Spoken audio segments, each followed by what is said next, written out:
BC Premier David Eby spoke out today on Alberta's separatist movement, referring specifically to a meeting between members of the group and White House officials, calling their actions treason. Strong words from Eby as the Prime Minister was hosting his provincial counterparts in Ottawa. As Tyler Barrow reports, the Alberta separatist group is not taking kindly to the accusation.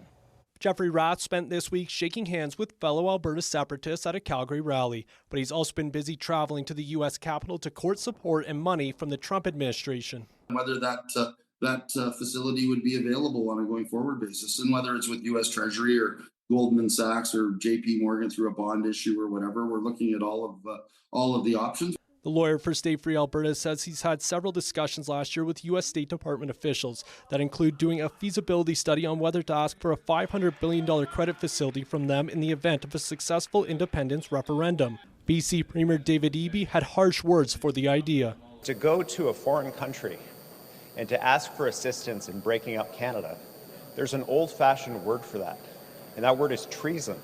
At the First Minister's Conference in Ottawa, Alberta Premier Daniel Smith says the decision for a group to meet with U.S. officials is a reflection of their discontent with Ottawa. I'm not going to demonize or marginalize a million of my fellow citizens when they've got legitimate grievances. Prime Minister Mark Carney says he's never discussed Alberta independence with U.S. President Donald Trump. We expect the U.S. administration to respect Canadian sovereignty. The U.S. State Department said it regularly meets with civil society types and no commitments were made. A similar response from the White House, which tells CTV News no support or commitments were conveyed.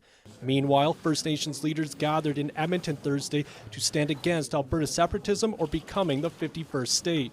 Stop disrespecting treaty rights, stop undermining the Constitution, and don't let ambitions of a few put the rights and stability of many at risk. While these First Nations leaders are worried about foreign interference, Calgarians say treason allegations aren't warranted. I think it's unfair what he said. It's not quite treason. I'm not sure a single meeting is enough to call something treason. I don't think he has a right to make any kind of comments regarding Alberta's people choices. Jeffrey Rath has another word for it.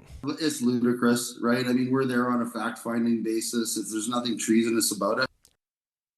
And Tyler joins us now. Tyler, the topic is sparking a lot of reaction from a lot of politicians today. Yeah, Tara, opposition leader Naheed Nenshi is accusing Smith of emboldening the individuals behind the separatist movement. Now, former Premier Jason Kenney, he's defending Smith, saying many Albertans have a reason to be upset, and particularly those in the resource industry. Ontario's Doug Ford described the meeting as going behind Canada's back at a time when it should be sticking together. And New Brunswick's Susan Holt, she described this movement as a small minority and believes the majority of Albertans would choose to stay in Canada. Tara? Okay, Tyler, thank you.